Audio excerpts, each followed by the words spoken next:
inside Porton, the UK's most secretive chemical weapons lab. The history of this infamous chemical weapons research facility is as intriguing as it is disturbing. Thomas Keegan says, when I first arrived at the top secret Porton laboratory, I was aware very little about its activities. I knew it was the UK's Chemical Defence Research Centre and that over the years it had conducted tests with chemical agents on humans, but what really happened there was shrouded in mystery. This made it a place which by turns fascinated and scary. Its association with the Cold War, reinforced by images of gas masks wearing soldiers and reports of dangerous and, in one case, fatal experiments, also made it seem a little sinister.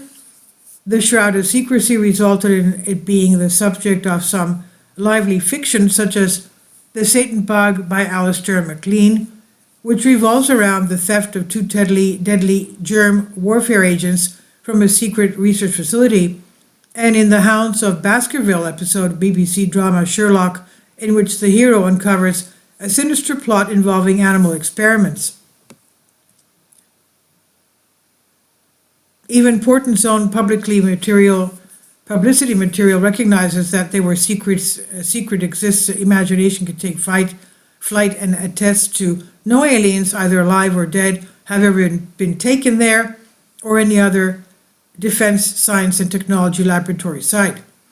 But it's also the place where in recent years scientists analyzed samples confirming that a Novichok nerve agent had been used to poison former Russian spy, Skripal, and where an active research program on Ebola played an important role in the UK support to Sierra Leone during the 2014 outbreak.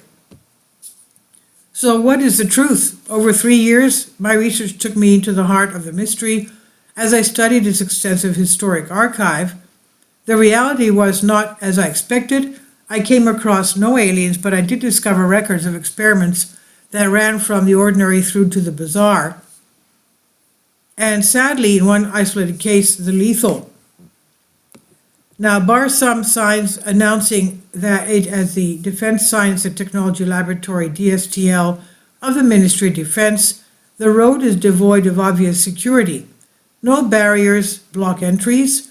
This sense of the extraordinary hiding behind the ordinary was reinforced by the undistinguished visitor car park, from where it's a short walk to the nondescript single-story reception building.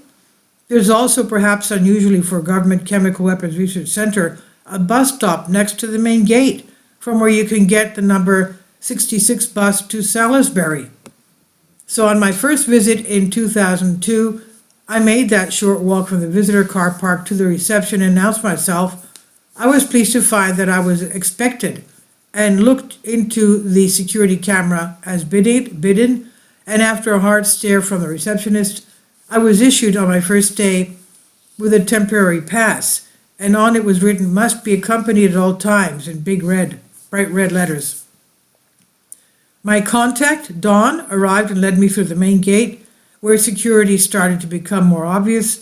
An armed policeman gave a small nod as we passed through, his hands staying firmly on the machine gun he strapped to his chest. Dawn paid little attention other than a brief hello, and we were inside, headed to the headquarters. And it was from there that the management of Porton organized the programs of testing, which had ultimately resulted in my presence there, to research the health effect of chemical experiments on humans. Since its inception in 1916, it has researched chemical weapons, protective measures against chemical weapons, and has recruited over 20,000 volunteers to participate in the tests in its research programs. Hut 42, opening the archive. This archive was opened to my colleagues and I after previously being firmly hidden from public view. This shift in approach was a result of government approval for a study into the long-term health of the human volunteers. The action triggered by complaints from a group of people who had been tested on and who claimed their health had been damaged as a result. The government was also keen to ward off accusations of cover-ups. In 1953, Ronald Madison, a young RAF volunteer, had effects from the experiment at the site. Now, this, along with the police investigation into the behavior of some of the Porton Down scientists, persuaded the government to fund independent research into the health effect of the experiments. People had neat handwriting then. Hut 42 was a nondescript red brick solid single-story building, which sits next to the main library and information center, and from the outside could be mistaken for a school boiler room. In it were 5 desks and several metal filing cabinets closed with combination locks. Our purpose there was to study the historical archive, including handwritten books of experiment data, and when we then transferred that material into a database for later analysis. This process took 4 people 2 years of hard work, but we were very lucky. Porton Down's records keeping was excellent. Early on, I had worried that handwritten records would be hard to decipher and had asked Porton Down librarian whether they would be legible. Definitely, was the reply. People had neat handwriting then. It's the records from 1970s you'll have to watch. They're dreadfully scrappy, he said. Now, there was a pause while demonstrating. Sometimes they can be a bit sticky. The archive was a mixture of handwritten experiments and administrative records, which were essentially lists of attendees with dates and personal characteristics such as age. The experimental records reported the results of the tests with people in a variety of ways. Some were in the form of descriptive text, others used pictograms to record the site visually. The story the records hold was a fascinating one. In the 50 years following the outbreak of the Second World War, Porton Down encouraged over 20,000 men, nearly all members of the UK Armed Forces, to take part in the experiments at the site.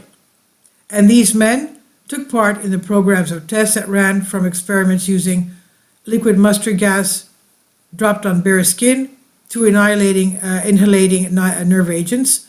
There were also tests with antidotes and other gases and liquids as well.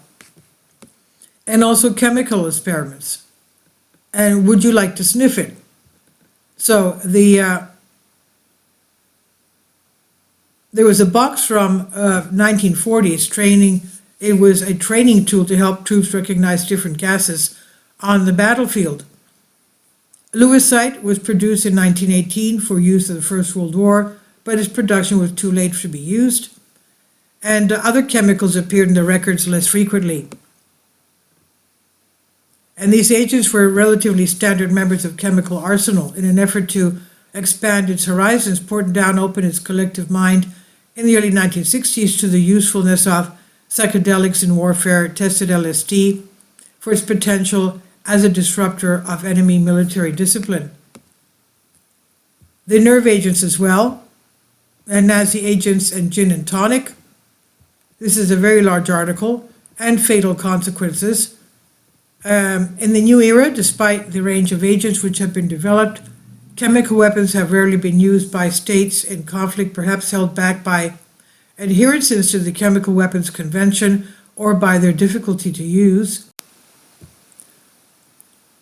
It seems clear that the more information about the effects of nerve agents exposure that are known outside specialist research circles, the better, though nerve agents attack is extremely rare. In events in Salisbury and Amesbury have shown they are not impossible. This is from the conversation by Thomas Keegan, Senior Lecturer in Epidemiology, Lancaster University, on Unexplained Mysteries.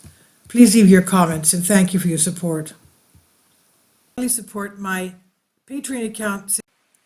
The daily posts are 5 videos daily, and they are totally different from what I have on my YouTube channel. Thank you so much for your support and that you find all my content so interesting. You'll find the Patreon account details in the description box below.